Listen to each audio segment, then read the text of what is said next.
What's up, my dear friend? Remember, God loves you and so do I. In 2014, I got diagnosed with colon cancer. And I went to the Cancer Treatment Centers of America and I beat it. But while I was there, one of the things that helped me stay motivated and fight was my family and my friends and their love. And the other thing I also thought about was I wanted to build this 10 by 12 foot shed. And so in this video, I'm going to show you the process that I took in order to build my shed. So stick around and check out the journey. Firstly, I dug an 18-inch trench in order to run my wire underground to power my shed.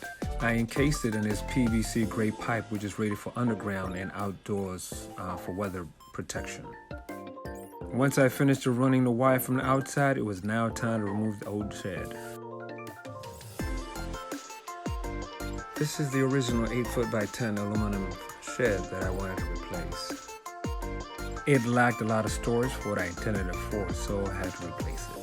Rather than breaking down the whole shed due to time, I decided to take it from the base and then remove it to another area. Used 2 by 6 12-foot studs to create my base.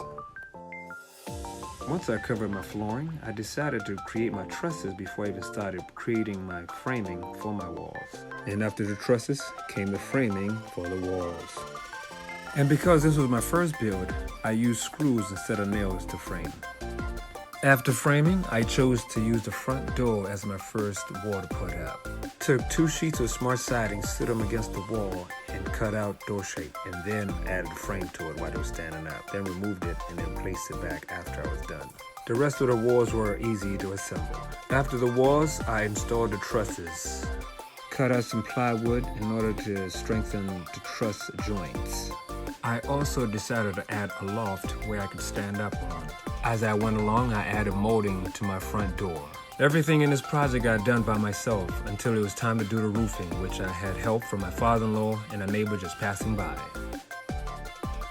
Once the sheathing was complete on the roof, now it was time to cover it with some shingles. I then installed the roof felt and drip edge on the corners, or the edges of the roof. Also finally added the hinges to the door.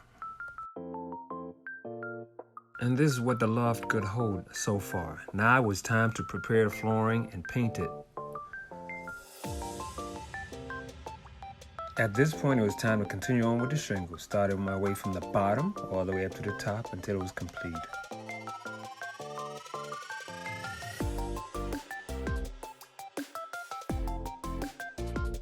And this is what the final build looked like before I added painting to it and after I added the molding to the areas. And then I followed up with some gray paint and white trim along the edges.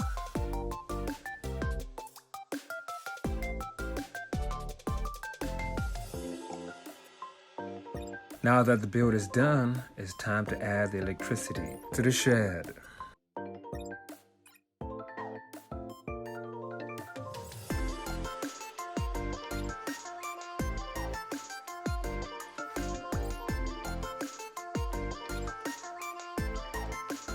I also added ventilation panels to the front and the back of the shed.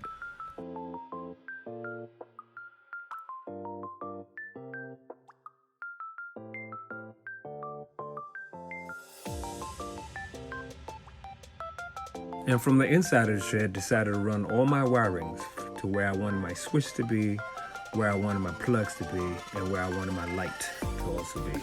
Once I ran my wires, I made all my connections, made sure everything was perfect.